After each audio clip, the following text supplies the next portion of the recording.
help me.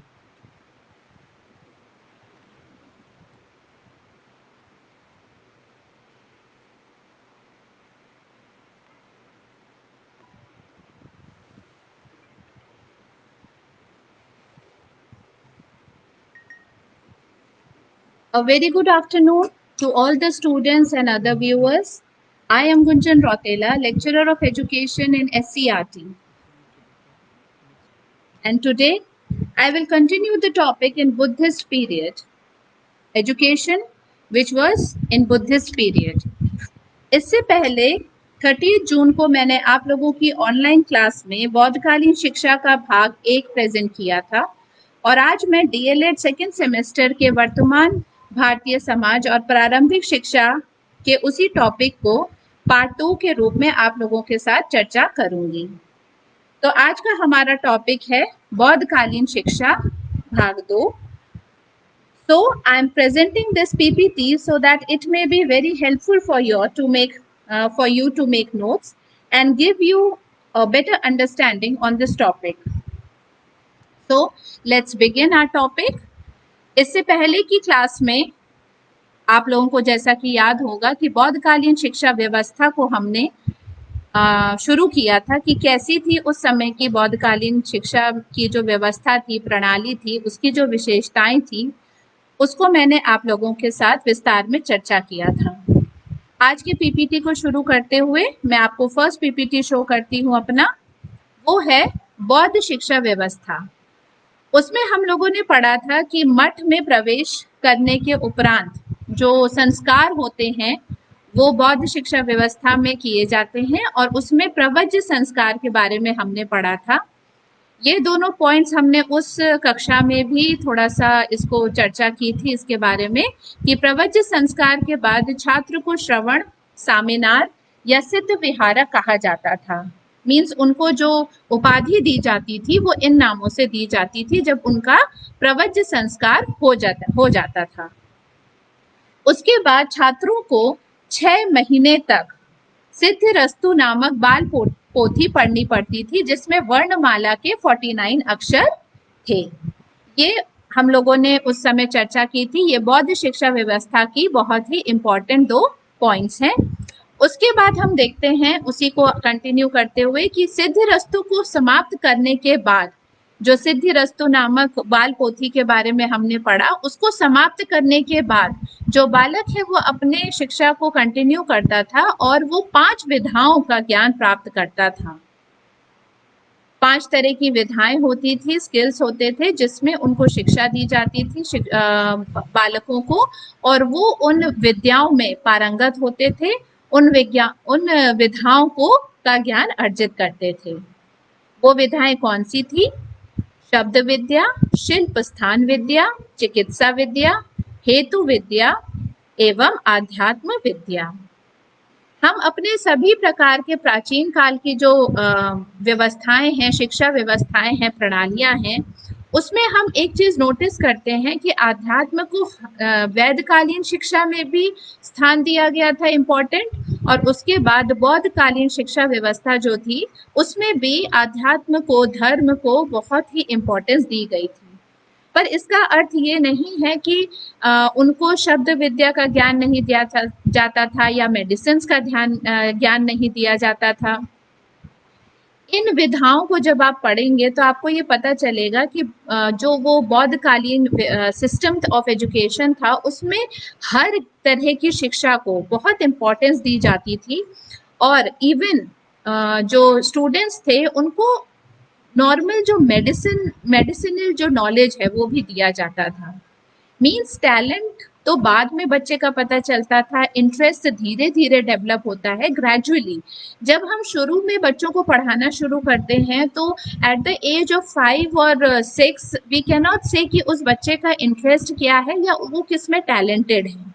तो उनको हर प्रकार की जो विधाएं हैं, जो स्किल्स हैं वो देनी चाहिए, हर प्रकार के नॉलेज से उनको उनका कॉन्सेप्ट क्लियर करना चाहिए जिससे कि उनका बेसिक मजबूत हो। जब उनको बेसिक नॉलेज हम हर चीज़ की देते हैं, इवन म्यूज़िक की देते हैं, थोड़ी सी मेडिसिनल नॉलेज देते हैं, वर्ड्स का देते हैं, मैथमेटिकल नॉलेज देते हैं, तो धीरे धीरे बाद में ग्रेजुअली क्या होता है कि उनका किसी एक चीज में इंक्लाइनेशन होता है, इंटरेस्ट बिल्डअप होता है, और वो उस टैलेंट को लेकर के, उस इंटरेस्ट को लेकर के अपना प्रोफेशन डिसाइड करते हैं। यही सिस्टम बौद्धकालीन शिक्षा व्यवस्था में भी अपनाई जाती थी, जहां पे हर बच्चे को पहले सिद्धरस्तु नामक बाल पोथी का ज्ञान दिया जाता था, और उसके बाद उन्हें इन 5 नॉलेजेस में उनको शिक्षा दी जाती थी कि वो उस नॉलेज को गेन करें और उसको डेवलप करें। उसके बाद हम देखते हैं कि प्राथमिक शिक्षा जो होती थी वो 12 वर्ष तक चलती थी। 12 वर्ष के बाद 20 वर्ष की आयु में उपसंपदा संस्कार होता था। इन संस्कारों के बारे में हमने अपनी पहली कक्षा में 16 संस्कारों के बारे में बहुत ही डिटेल में पढ़ा था।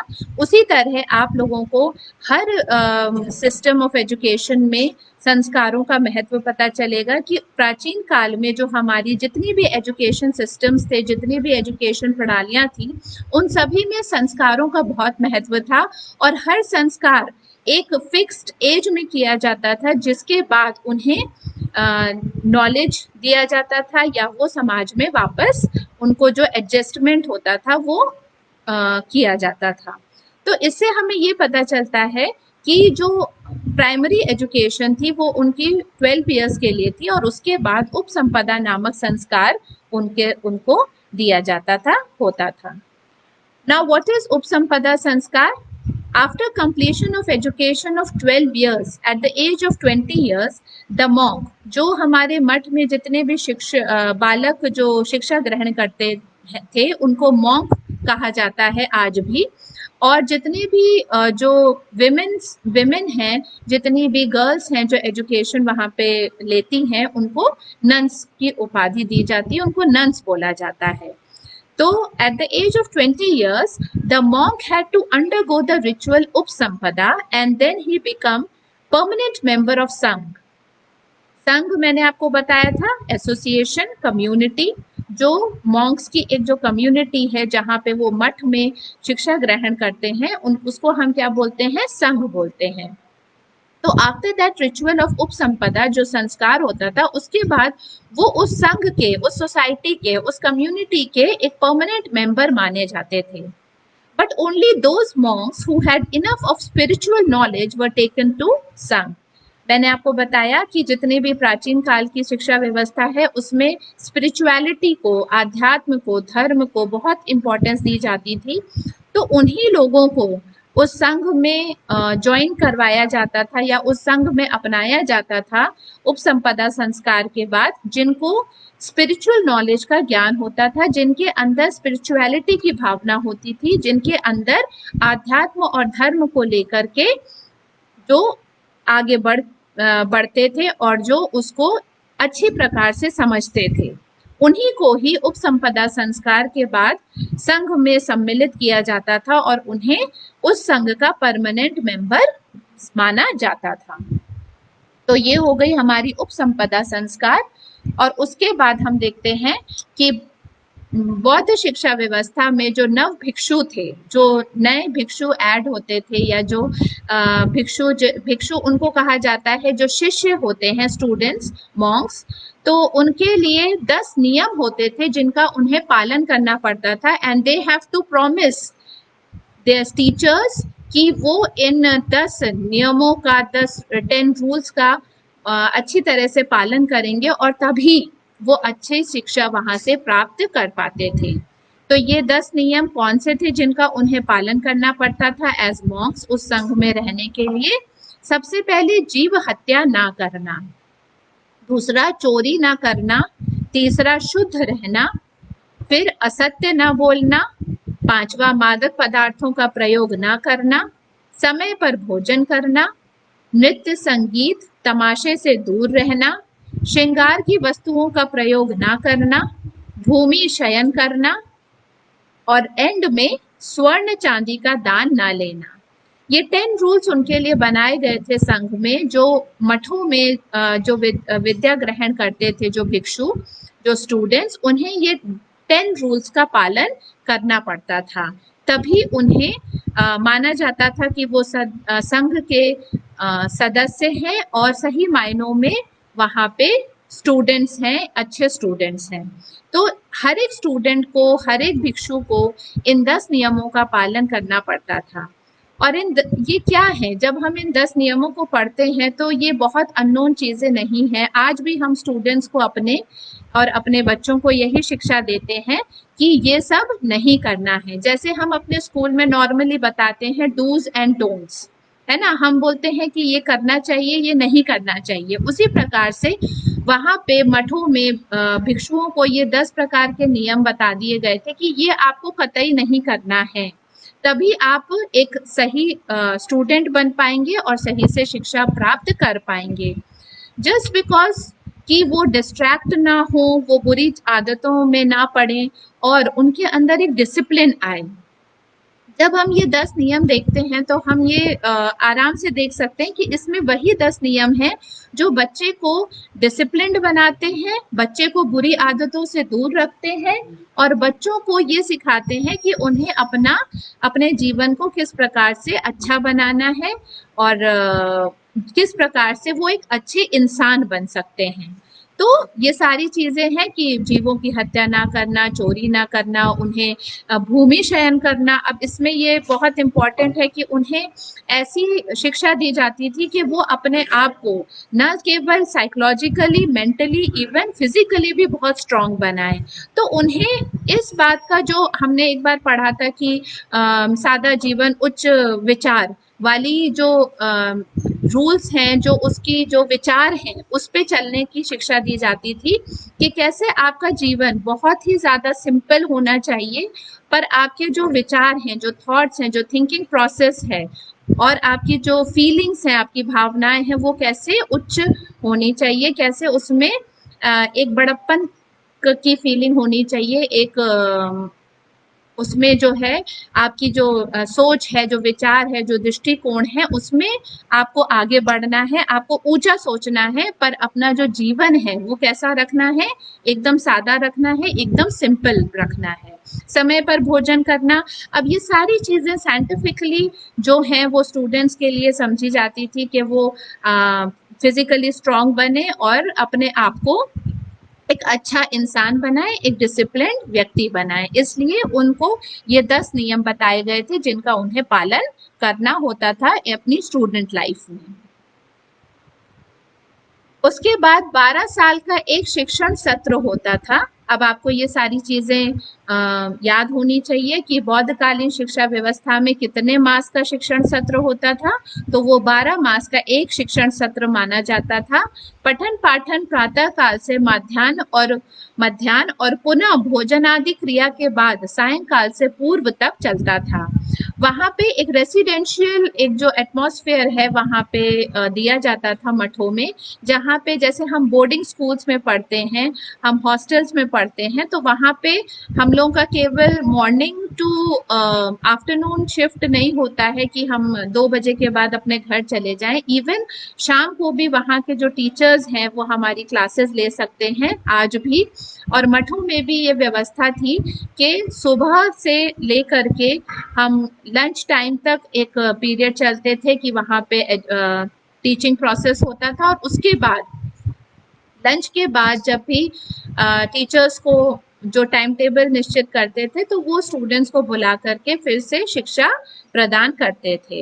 अवसर के अनुसार अवकाश भी हुआ करते थे। ऐसा नहीं है कि उन स्टूडेंट्स को बिल्कुल भी छुट्टियां नहीं मिलती थी। उनको जैसे जैसे उनके जो सिलेबस है, जो करिकुलम है, उस हिसाब से कंप्लीट होने पे उन्हें हॉलीडेज भी मिलते थे, वेकेशंस भी मिलते थे, पर पूरी तरह वो किस पे बेस्ड होते थे, वो वहाँ के जो एडमिनिस्ट्रेशन है मठों का और जो टीचर्स हैं, टीचर्स अपने अकॉर्डिंग स्टूडेंट्स की टाइम टेबल निश्चित करते थे और स्टूडेंट्स को हॉलीडेज और वेकेशंस भी देते थे कि कब उनको किस तरह का वातावरण देना चाहिए। उस तरह से टीचर्स ये डिसाइड करते थे कि कब स्टूडेंट्स को छुट्टियां देनी है और कब स्टूडेंट्स की क्लासेस लेनी है उन्हें। उसके बाद हम ये एक मैंने एक ब्यूटीफुल पिक्चर यहाँ पे आप लोगों को दिखाने की कोशिश करी है। ये एक मठ की पिक्चर है कि ये आज भी है। और ऐसे ही सुंदर सुंदर मठ ये है बौद्धकालीन शिक्षा व्यवस्था के, जहाँ पे उन लोगों की क्लासेस चलती हैं और जहाँ पे हमारे मॉन्क्स और नन्स रहते हैं। तो हम इसी के बारे में पढ़ते हैं। मठ व्यवस्था। शिक्षण कार्य मठों में किया जाता था, जो बड़े बड़े भवन हुआ करते थे। They used to be very huge buildings. और आज भी ऐसे बड़े बड़े बिल्डिंग्स हैं जहाँ पे मठ व्यवस्था अपनाई जाती है और वहाँ पे स्टूडेंट्स को मॉन्क्स और नन्स की तरह वहाँ पे रहते हैं और वहाँ पे शिक्षा ग्रहण करते हैं। उसमें हजारों बौद्ध भिक्षुओं के रहने की व्यवस्था होती थी और गुरु शिष्य वहीं रहा करते थे और वहीं पे शिक्षा ग्रहण करते थे, पठन पाठन कार्य करते थे।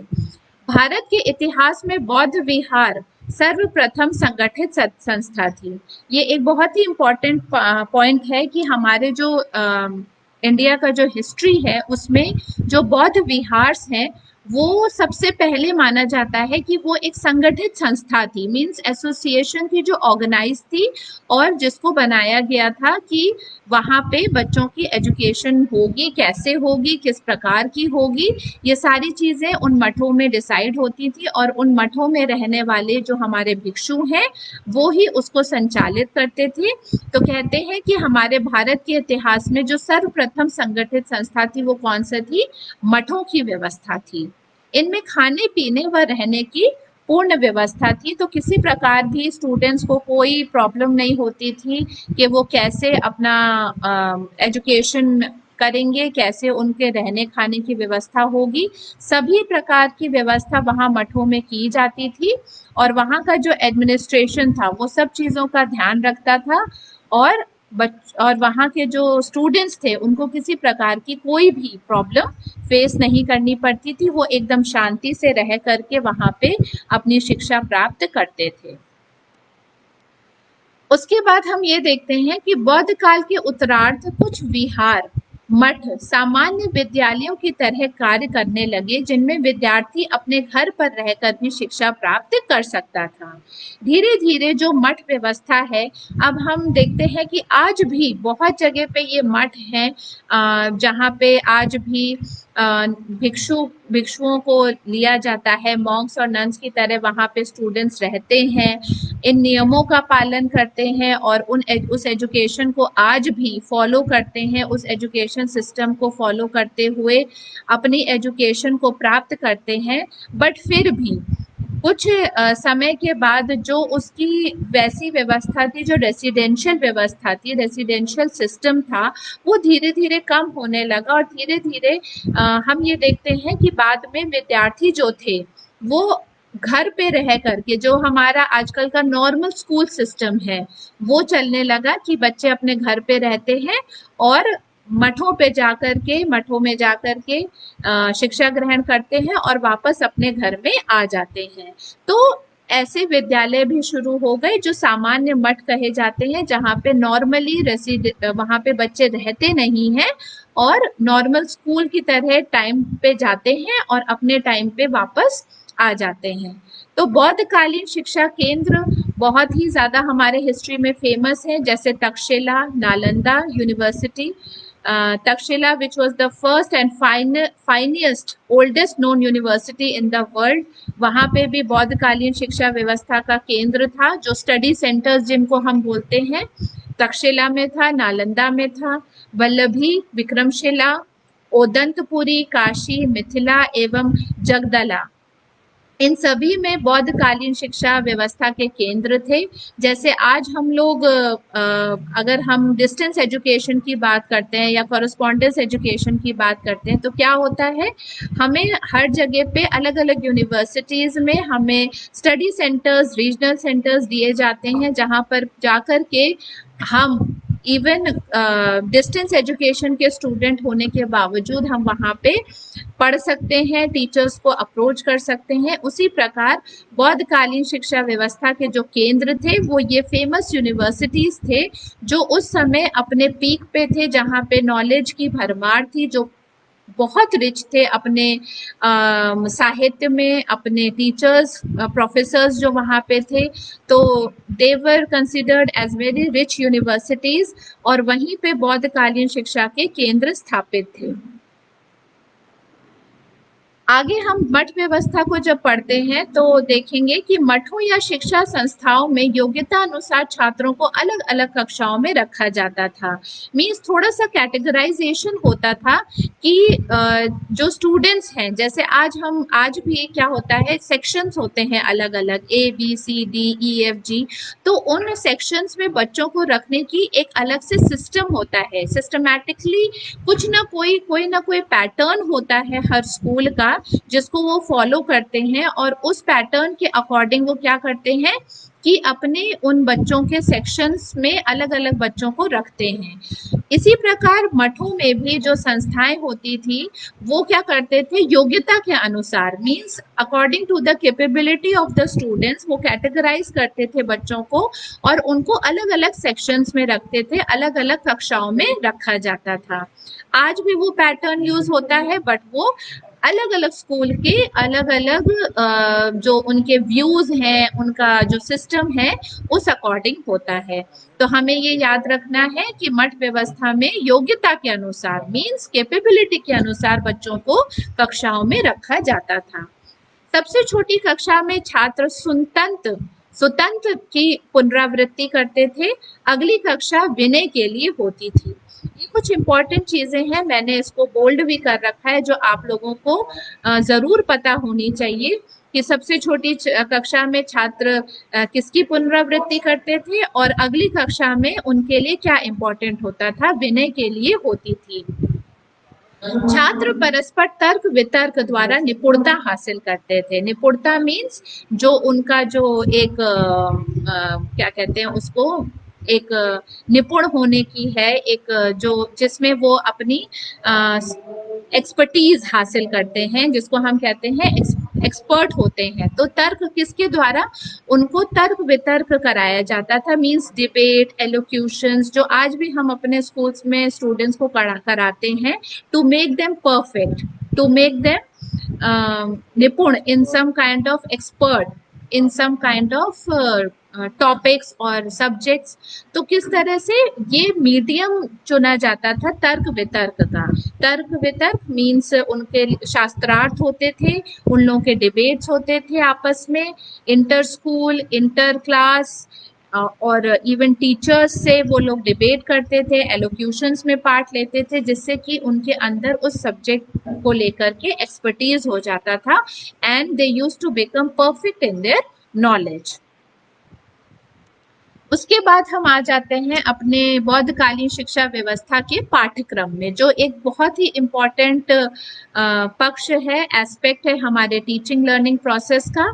तो इसमें हम देखते हैं कि इस शिक्षा प्रणाली का पाठ्यक्रम सैद्धांतिक व व्यवहारिक था। मीन्स उस काल में भी दोनों तरह के सिस्टम्स को बहुत ज़्यादा तवज्जो दी जाती थी, इम्पोर्टेंस दी जाती थी। उन्हें थ्योरेटिकल नॉलेज के साथ साथ प्रैक्टिकल नॉलेज भी दिया जाता था। करिकुलम में ऐसे टॉपिक्स चुने जाते थे, ऐसे मीडियम्स चुने जाते थे कि जो स्टूडेंट्स हैं वो केवल बुकिश नॉलेज ना प्राप्त करें, केवल थ्योरेटिकली ना एक्सपर्ट हों, बल्कि वो प्रैक्टिकली भी अपने लाइफ में उस थ्योरी पार्ट को लेकर के आए और अपने लाइफ को प्रैक्टिकली भी प्रोग्रेसिव बनाएं और उस नॉलेज को पूरी तरह से यूज करें।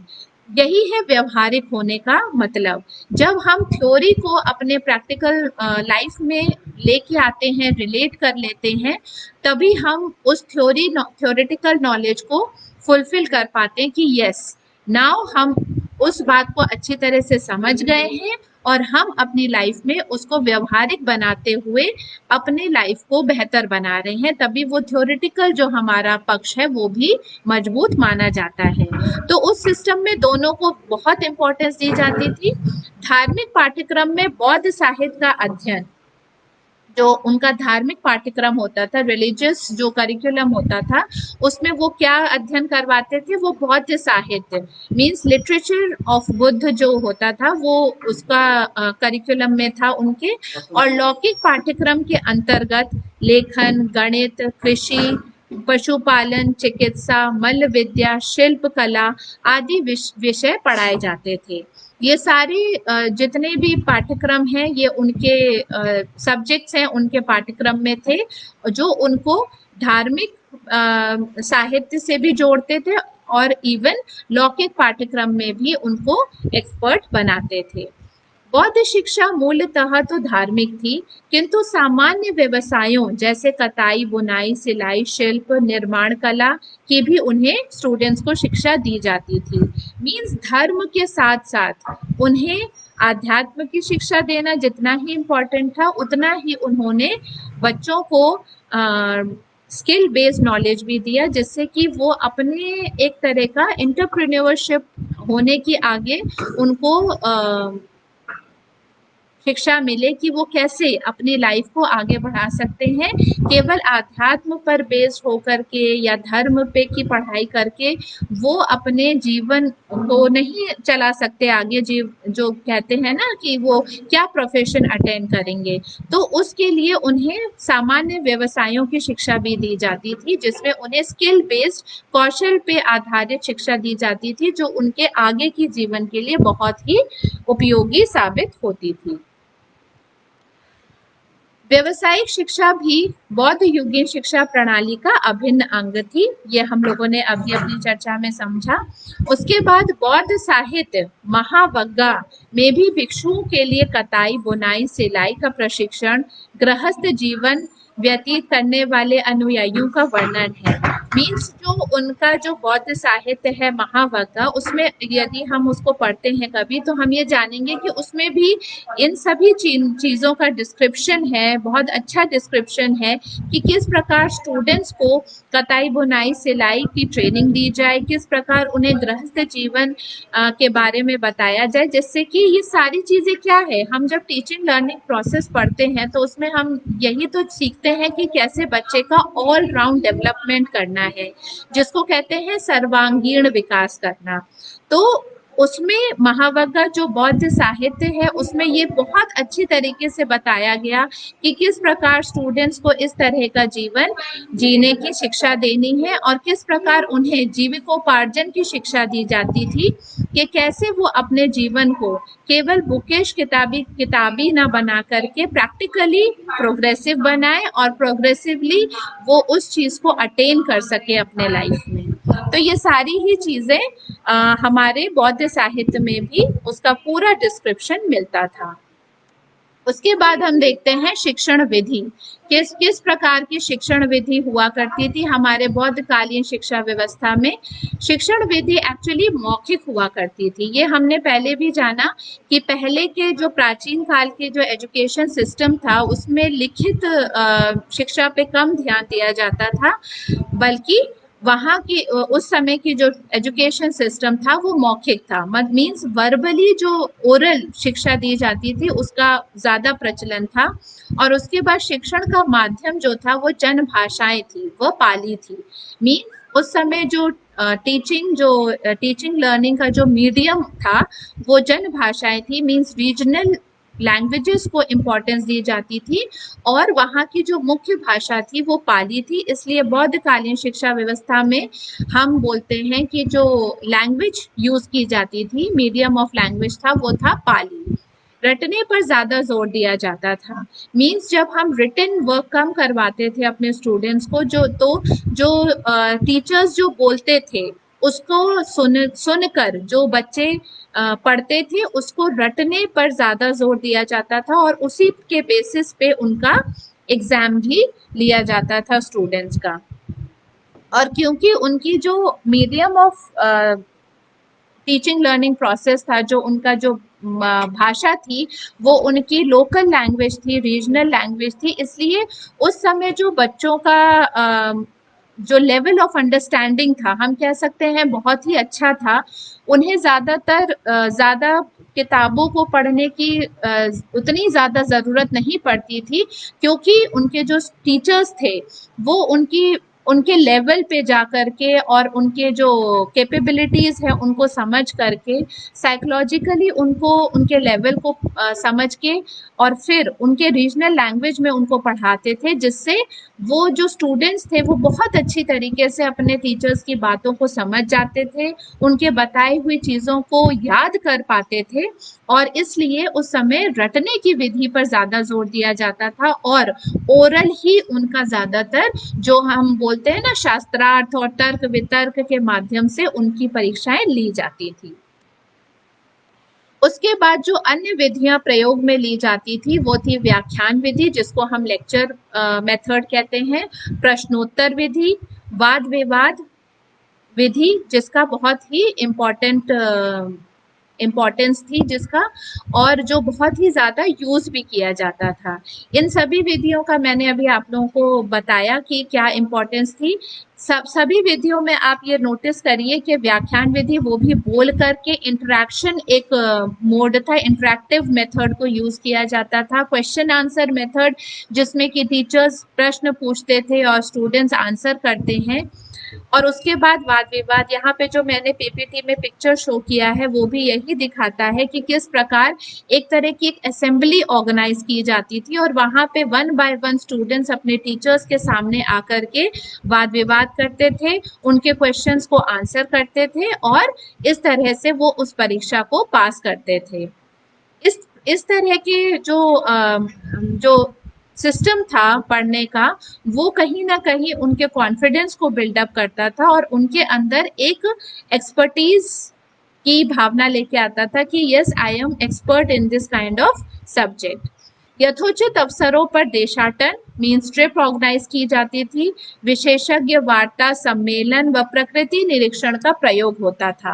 आज हम टीचिंग लर्निंग प्रोसेस मेथड्स की जब बात करते हैं तो हम लोग कहते हैं कि बच्चों को ट्रिप्स पे ले जाया जाए और उन लोगों को एक्सपर्ट्स की जो लेक्चर्स हैं वो अटेंड किया जाए। हम लोग सम्मेलन जिसको हम सेमिनार्स, कॉन्फ्रेंसेस, वर्कशॉप्स कहते हैं, तो आज भी इन ऐसा नहीं है कि ये जो व्यवस्थाएं थी या जो मीडियम्स थे, जो मेथड्स थे वो उस समय के थे, आज भी इन मेथड्स का यूज होता है और इन मेथड्स की वजह से बच्चों का जो अंडरस्टैंडिंग लेवल है, जो नॉलेज लेवल है वो काफ़ी आगे बढ़ता है और उसमें उनको समझने में, पढ़ने में काफ़ी मदद मिलती है और उनका कॉन्सेप्ट और क्लियर हो जाता है। तो इन मेथड्स का प्रयोग तब भी किया जाता था। देशाटन जिसको हम कहते हैं, ट्रिप्स जो आजकल के बच्चों को हम कहते हैं ले जाया जाए बाहर, जिससे कि वो आसपास की चीज़ों को देख करके खुद ही जो कहते हैं ना स्वयं अपने नॉलेज को एक्सपीरियंस के थ्रू गेन करें, तो ये सारी ही विधियां उस समय भी अपनाई जाती थी जो बहुत ही इम्पोर्टेंट है।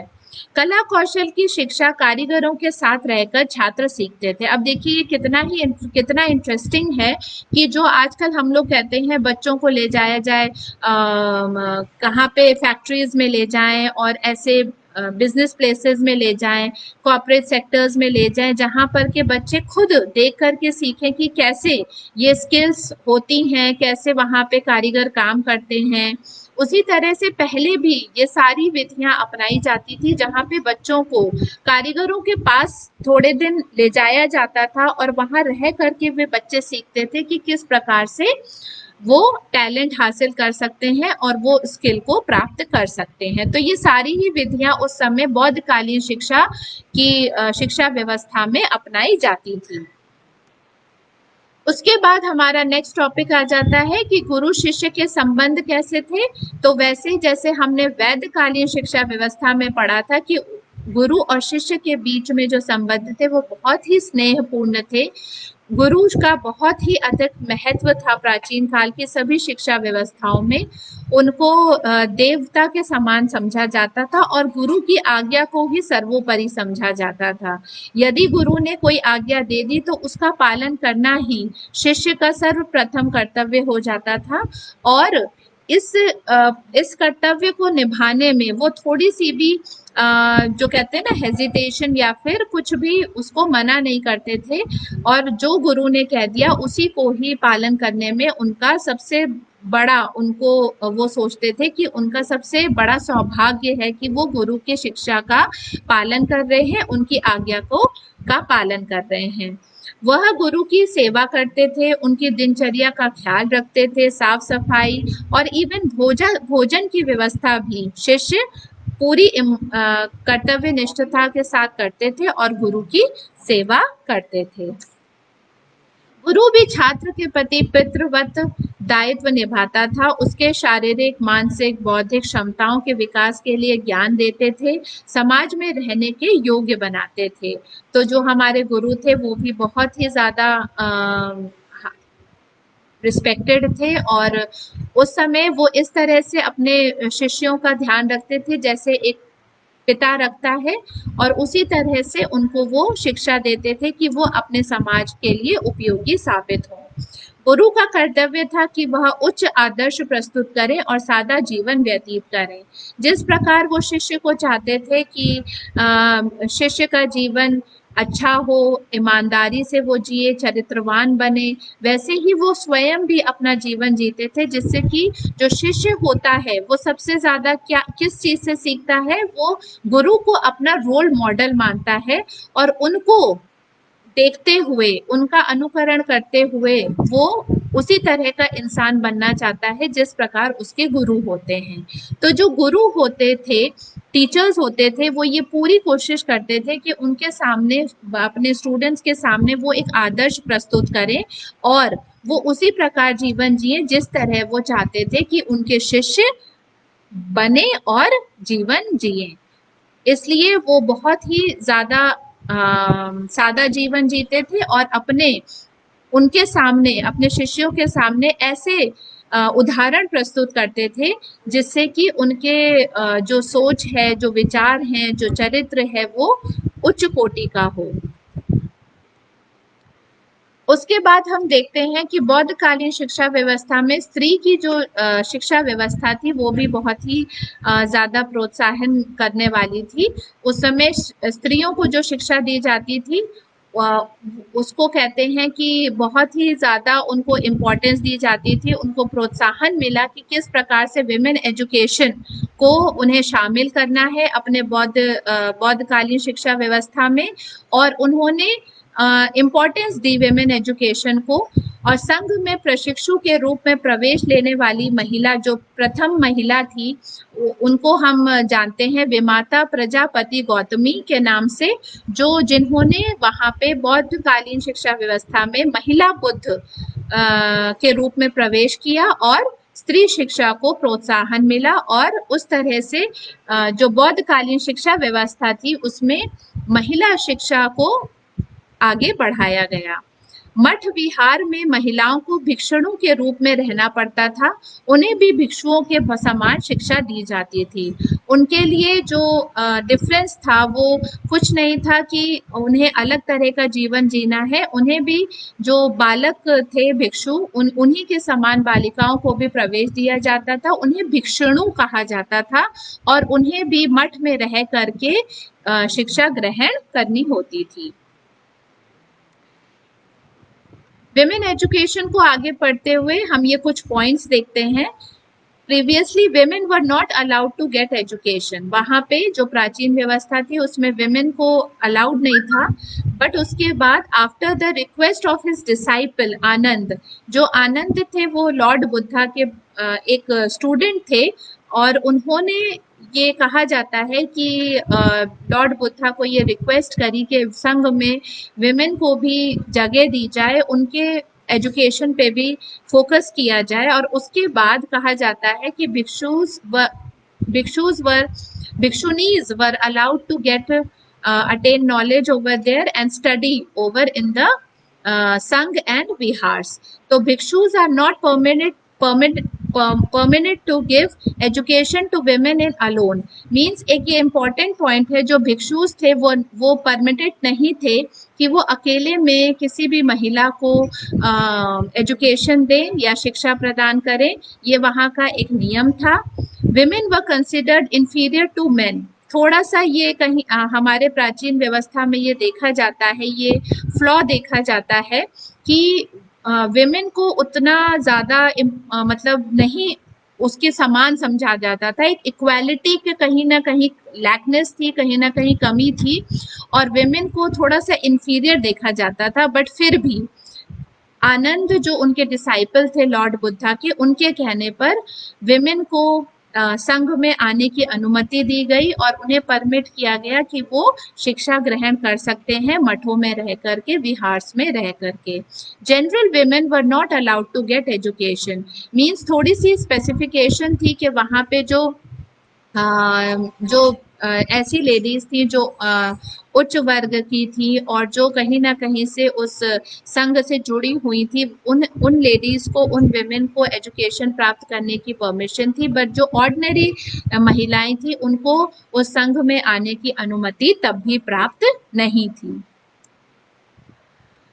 बौद्ध शिक्षा प्रणाली के गुण। अब हम देखते हैं कि हमने सारी व्यवस्थाएं देखी, विशेषताएं देखी, हमने ये देखा कि गुरु शिष्य का क्या रिलेशन था, स्त्री शिक्षा की क्या इम्पोर्टेंस थी, और उसके बाद हम जल्दी से एक ये देखते हैं कि बौद्ध शिक्षा प्रणाली के क्या क्या गुण थे।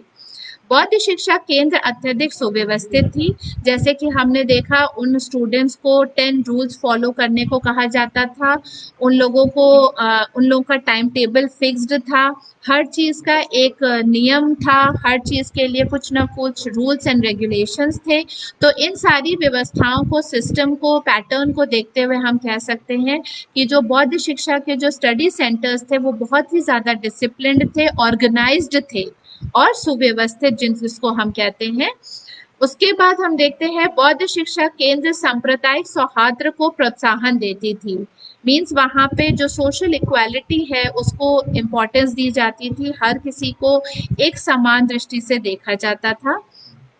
बौद्ध शिक्षा केंद्र पुस्तकालय में प्रत्येक भाषा विषय का अनूठा संग्रह उपलब्ध था। वहाँ की जो लाइब्रेरीज थी, जो वहाँ का जो स्टडी मटेरियल था वो बहुत ही रिच था, बहुत ही वहाँ पे हर प्रकार के साहित्य और हर तरह के लिटरेचर, इवन अलग अलग भाषाओं में अवेलेबल थे। उसके बाद जन भाषा का शिक्षा में प्रयोग लोकप्रियता का कारण था।